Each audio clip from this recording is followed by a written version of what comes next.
Ce matin, on sera avec des candidats de la seconde circonscription. D'abord avec Mohamed Mchami. Il est candidat sans étiquette et il a comme suppléant Oura Raza. Monsieur Mchami, bonjour et merci d'être avec nous ce matin. Bonjour Andy et je remercie l'équipe de Maître Premier de m'avoir invité.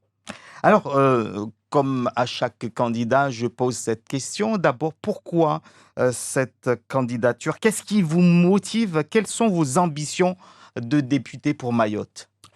Vous savez, face à l'insécurité, face à à l'immigration galopante et à beaucoup de choses qui touchent notre territoire, il m'est venu à l'idée de proposer ma candidature à l'ensemble des électeurs de Mayotte et plus particulièrement aux électeurs de la circonscription numéro 2. Vous savez, aujourd'hui, nous avons des élus locaux qui soutiennent la politique de Macron. Moi, à titre personnel, euh, face à l'insécurité et à l'immigration galopante, j'ai milité en suivant l'électorat mahorais, en soutenant la politique de Marine Le Pen. Pourtant, je ne suis pas du Rassemblement national. Et justement, vous dites là que du coup, vous soutenez les idées de Marine Le Pen sans être du Rassemblement national. Il est un candidat Rassemblement national dans cette circonscription. Qu'est-ce qui vous différencie alors par rapport aux idées en tout cas? Ce qui me passionne, c'est surtout cette immigration qui freine la politique économique, et les unités sociales et la finance qui est vraiment au plus bas. Et alors, qu'est-ce que vous allez proposer pour limiter cette immigration clandestine que vous jugez galopante, etc., alors qu'il y a des politiques déjà qui sont mises en place? Ce qui est mis en place par le gouvernement est très insuffisant. Mhm. Je proposerai c'est-à-dire je proposerai je proposerai quelque chose de très structurant en ayant une maison de rétention, par exemple, en dehors des territoires français, par exemple à Madagascar, pour qu'on puisse les arrêter, pour qu'on puisse arrêter ce flux migratoire et les transférer par Madagascar pour qu'ils puissent rejoindre leur territoire national. Et comment mettre ça en place? Parce que là, il faut des négociations.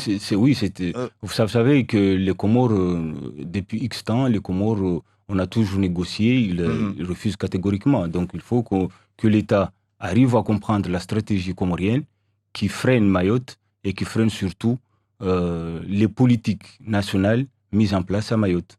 Et au-delà de la lutte contre l'immigration clandestine sur lequel vous voulez appuyer votre politique, qu'est-ce qu'il y a comme autre projet, comme autre engagement que vous souhaiterez apporter à Mayotte? En matière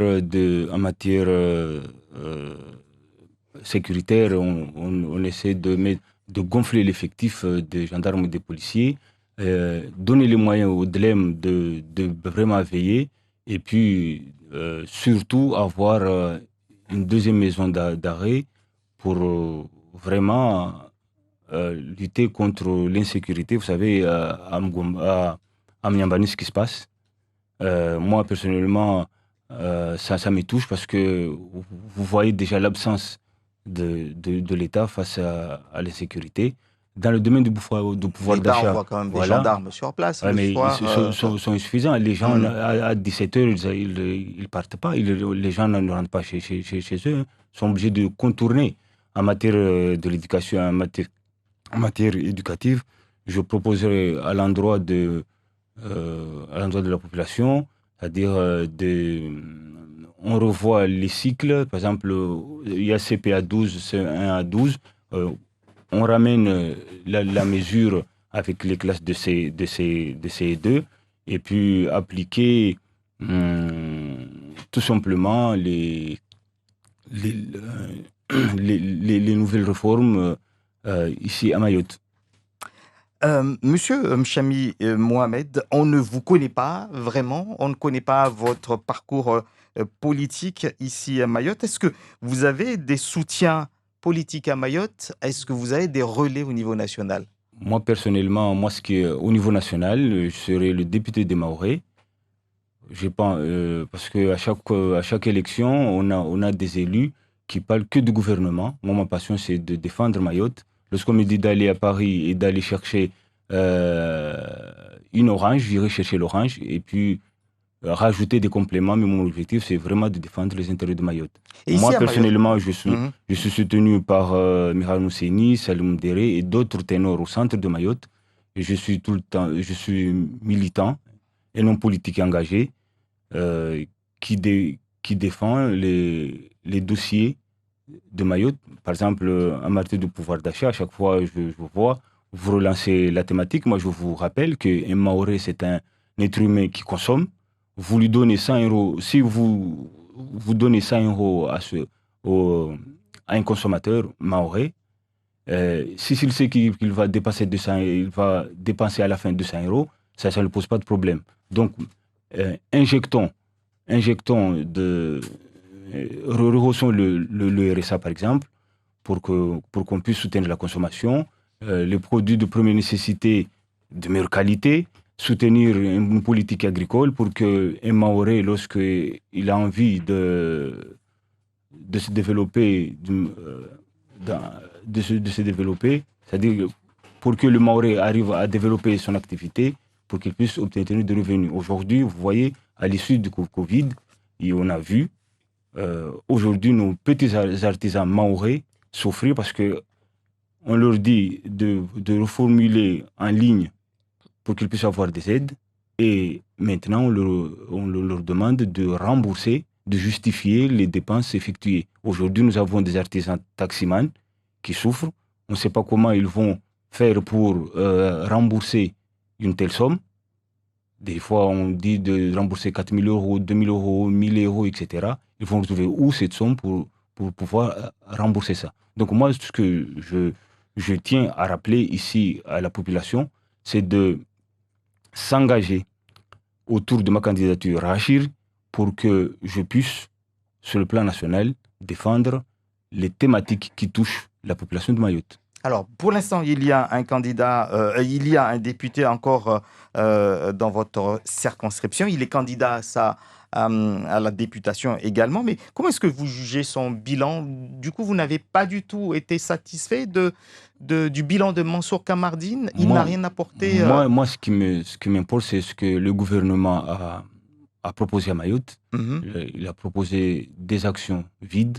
Moi, ce qui m'a plu dernièrement, lorsque nos élus locaux, nos élus de département sont réunis au conseil départemental pour parler d'une même voix, de bloquer la loi Mayotte. Parce qu'à chaque fois, lorsqu'on veut faire souffrir Mayotte, on parle de deux lois, de projets de convergence. Vous savez, à la Réunion, il y a la convergence, des projets de convergence qui sont financés.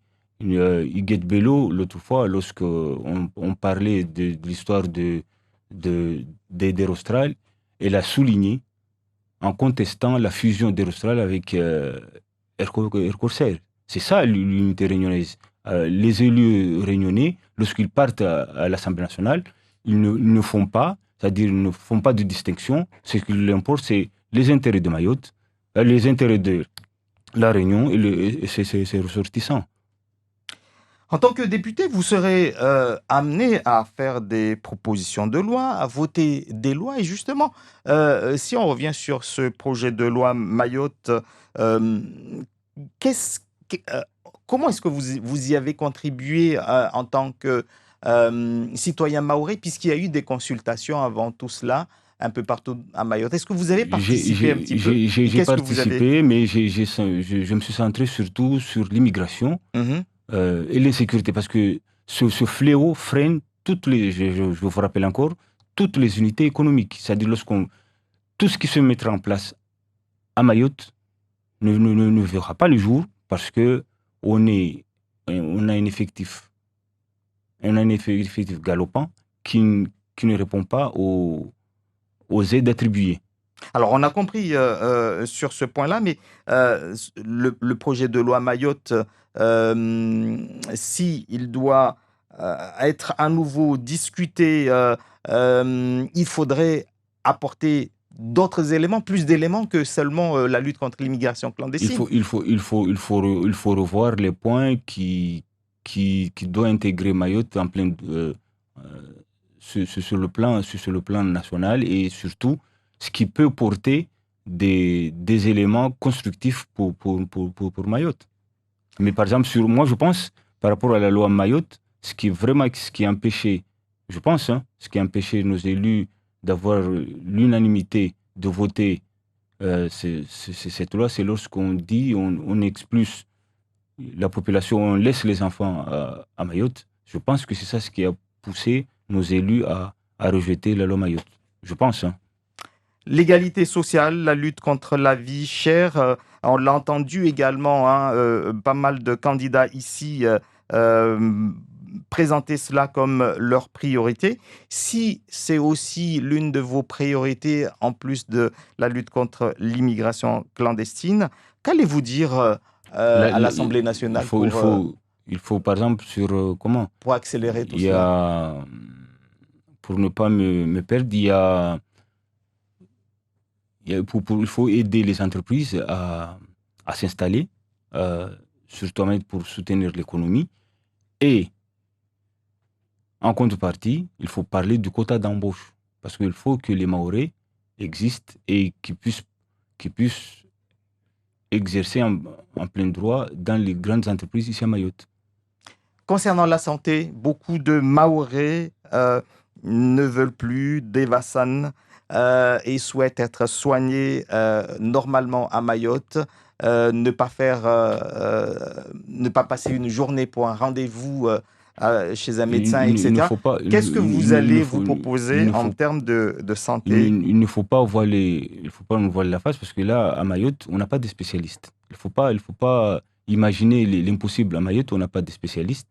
Il faut que euh, on arrive à équiper, au lieu de construire un deuxième hôpital, il faut pouvoir équiper l'hôpital de Mayotte et proposer des vaccins au fur et à mesure en attendant que l'hôpital se structure à Mayotte.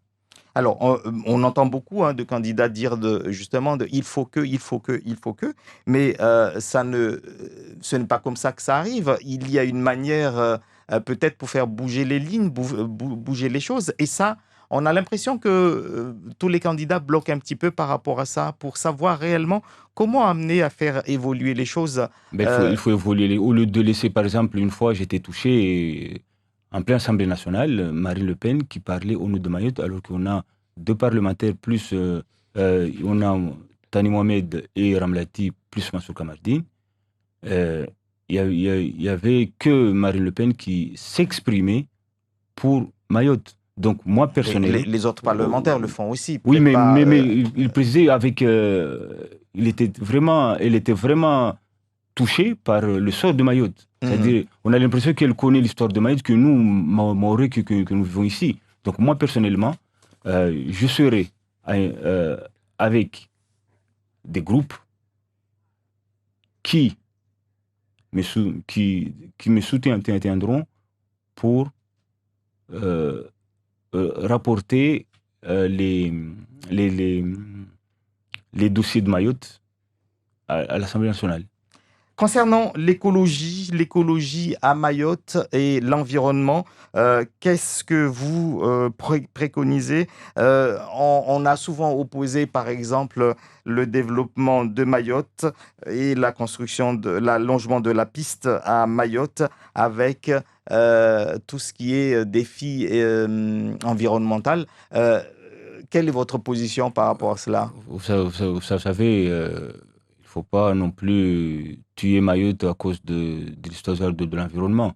C'est-à-dire que tout le monde défend les intérêts de Mayotte, tout le monde essaie d'accompagner Mayotte sur son développement économique. Donc, il ne faut pas freiner la piste longue par rapport à une question d'environnement. Si, par exemple, l'État ne veut pas mettre en place la piste longue, moi, ce que je propose, en attendant la piste longue, revoir les grilles tarifaires et soutenir les entreprises locales comme Zena.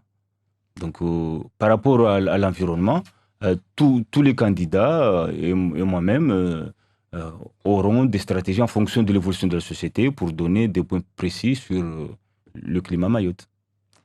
Merci Mchami Mohamed d'avoir été l'invité de Zakweli. Je rappelle que vous êtes donc candidat dans la seconde circonscription.